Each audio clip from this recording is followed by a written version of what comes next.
ಜೀವನ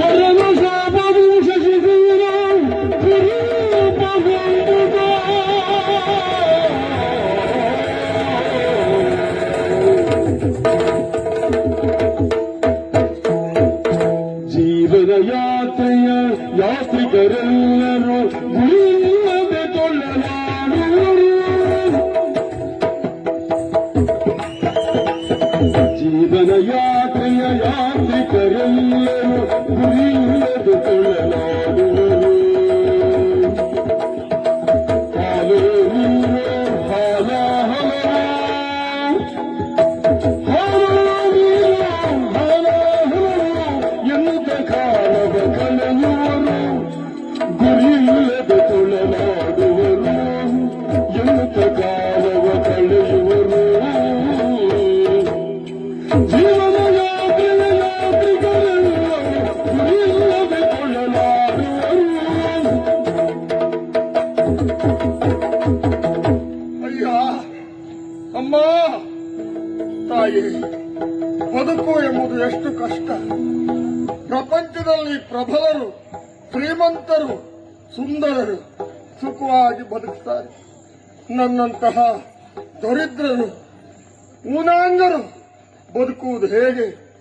ಬದುಕಬೇಕು ಎಂದಾದ್ರೆ ಈ ದೇವರ ಸೃಷ್ಟಿಯಲ್ಲಿ ಎಲ್ಲರೂ ಸಮಾನ. ನಮಗೆ ದುಡಿದು ತಿನ್ಲಿಕ್ಕಾಗುವುದಿಲ್ಲ. ಹಾಗಾದ್ರೆ ಬದುಕು ಸಾಗುವುದು ಹೇಗೆ? ಉದಾರಿಗಳ ಔದಾರ್ಯದಿಂದ ನಮ್ಮ ಬದುಕು ಸಾಗ್ತದೆ. ಪ್ರಪಂಚದಲ್ಲಿ ಒಂದು ಕ್ರಮಾಂತ ಉಂಟು. ಈ ಭೂಮಿ ನಿಂತಿರುವುದೇ ಸತ್ಯ, ಧರ್ಮ, ದಾನ, ನೀತಿ ಮೇಲೆ. ಕೊಟ್ಟು ಕೆಟ್ಟವರಿಲ್ಲ. ಹಾಗಾಗಿ ಕೊಡುಗೆಯ ದಾನಿಗಳಿಂದಲೇ ನಮ್ಮಂತಹ ದೀನಾವಸ್ಥೆಯಲ್ಲಿರುವವರ ಬದುಕು ಸಾಗಬೇಕು. ಹಿರಿಯವರು ಒಂದು ಮಾತು ಹೇಳುತ್ತಾರೆ, ಸಿರಿ ಬಂದ ಕಾಲಕ್ಕೆ ಕರೆದು ದಾನವ ಮಾಡು, ಪದವಕ್ಕೂ ಪರಿಣಾಮವಕ್ಕೂ. ನಾವು ಬಚ್ಚಿಟ್ಟದ್ದು ಏನೂ ಪ್ರಯೋಜನಕ್ಕೆ ಬರುವುದಿಲ್ಲ. ಕೊಟ್ಟದ್ದು ತನಗೆ, ಬಚ್ಚಿಟ್ಟದ್ದು ಪರರಿಗೆ. ಹಾಗಾದ್ರೆ ಕೊಟ್ಟನೆಂದು ಕೆಡಬೇಡ. ಯಾಕೆ? ಯಾವುದನ್ನು ನಾವು ಕೊಡ್ತೇವೋ ಅದು ಒಂದಕ್ಕೆ ಎರಡಾಗಿ ಬರ್ತದೆ. ನೀವು ಉಣ್ಣುವ ಅನ್ನದಲ್ಲಿ ಒಂದು ತುತ್ತು ಕಡಿಮೆ ಆದರೆ ನಿಮ್ಮ ಜೀವಕ್ಕೆ ಏನೂ ಬಾಧಕವಾಗಲಾರದು. ಅದೇ ಒಂದು ತುತ್ತು 100 ಜನ ಉಣ್ಣುವ ಒಂದೊಂದು ತುತ್ತು 100 ತುತ್ತು ಆಗಿತ್ತು. ನನ್ನಂತಹ 100 ಜನರ ಹೊಟ್ಟೆ ತುಂಬಿ ಹೋಗಿತ್ತು. ಆದ್ದರಿಂದಲೇ ನಮಗೆಲ್ಲ ಬದುಕುವುದಕ್ಕೆ ಇರುವ ದಾರಿ ಕದ್ದರೆ ಕಳ್ಳ, ಬೇಡಿದರೆ ಬಡವ.